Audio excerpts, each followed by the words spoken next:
ಗೊತ್ತಿದೆ, ಸುಮಾರು 1 ತಿಂಗಳಿಂದ ವಿದ್ಯಾರ್ಥಿಗಳು ಪ್ರತಿಭಟನೆಯನ್ನ ಮಾಡ್ತಾ ಇದ್ರು.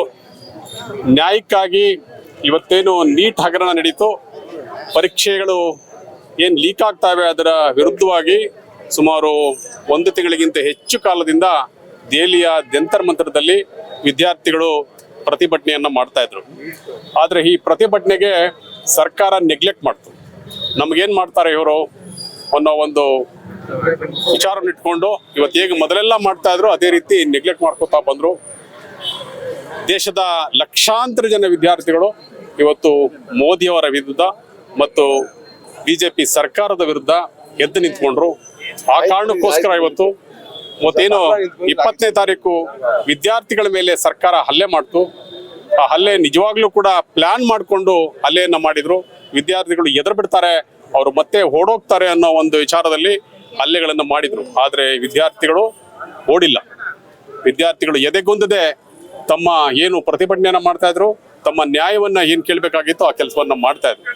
ಅವತ್ತು ಹಲ್ಲೆ ಆದ್ಮೇಲೆ ರಾಹುಲ್ ಗಾಂಧಿ ಅವರು ಏನು ವಿದ್ಯಾರ್ಥಿಗಳಿಗೆ ಹಲ್ಲೆಯನ್ನ ಖಂಡಿಸಿ ಅವತ್ತು ದೊಡ್ಡ ಮಟ್ಟದ ಪ್ರತಿಭಟನೆಯನ್ನು ಪ್ರಾರಂಭ ಮಾಡಿತು. ಇಡೀ ದೇಶದಲ್ಲಿ ಕಾಂಗ್ರೆಸ್ ಪಕ್ಷ ಎಲ್ಲ ಜಿಲ್ಲೆಗಳಲ್ಲಿ, ಎಲ್ಲ ತಾಲೂಕುಗಳಲ್ಲಿ, ಎಲ್ಲ ಬ್ಲಾಕ್ಗಳಲ್ಲೂ ಕೂಡ ಒಂದು ಪ್ರತಿಭಟನೆ ಮಾಡೋದ್ರ ಮೂಲಕ ಇವತ್ತು ಏನು ವಿದ್ಯಾರ್ಥಿಗಳ ಪರವಾಗಿ ನಾವೆಲ್ಲ ನಿಂತಿದ್ದೇವೆ, ಕಾಂಗ್ರೆಸ್ ಪಕ್ಷ ವಿದ್ಯಾರ್ಥಿಗಳ ಪರವಾಗಿದೆ ಅನ್ನೋದನ್ನ ನಾವು ಹೇಳ್ಬೇಕಾಗಿತ್ತು.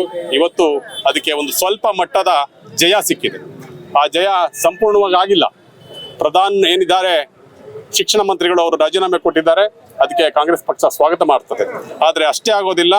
ಇವತ್ತೇನು ವಿದ್ಯಾರ್ಥಿಗಳು ಕೇಳ್ತಾ ಇದ್ರು, 21 ಜನ ಏನು ಸತ್ತಿದ್ದಾರೆ, ಆ 21 ಜನಕ್ಕೆ ಮನೆಗಳಿಗೆ, ಕುಟುಂಬಗಳಿಗೆ ಪರಿಹಾರವನ್ನು ಕೊಡಬೇಕು.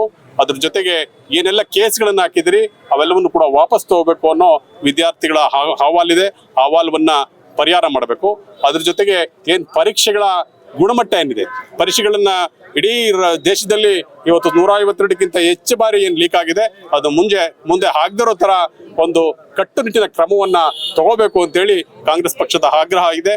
ಹಾಗಾಗಿ ನಮ್ಮ ರಾಹುಲ್ ಗಾಂಧಿ ಅವರ ನೇತೃತ್ವದ ಏನಿವತ್ತು ನಾವು ಸುಮಾರು 1 ವಾರದಿಂದ ಅಥವಾ 1 ತಿಂಗಳಿಂದ ನಾವೇನು ಪ್ರತಿಭಟನೆಯನ್ನ ಮಾಡ್ತಾ ಇದ್ವಿ, ಕಾಂಗ್ರೆಸ್ ಪಕ್ಷಕ್ಕೆ ಮತ್ತು ವಿದ್ಯಾರ್ಥಿಗಳಿಗೆ ಇದು ಜಯ ಸಿಕ್ಕಿದೆ. ಅದಕ್ಕೆ ನಾವು ಆ ಜಯವನ್ನ ಇವತ್ತು ಪ್ರಧಾನ್ ಅವರ ರಾಜೀನಾಮೆಯಿಂದ ಜಯ ಅಷ್ಟೇ ಸಾಕಾಗೋದಿಲ್ಲ, ಮತ್ತು ಇನ್ನು ವಿದ್ಯಾರ್ಥಿಗಳು ಏನೇನೆಲ್ಲ ಅಹವಾಲುಗಳಿದ್ದಾವೆ ಅವೆಲ್ಲವನ್ನು ಪರಿಹಾರ ಮಾಡಬೇಕು ಅಂತೇಳಿ ನಾವು ಕೇಳ್ಕೊತೇವೆ.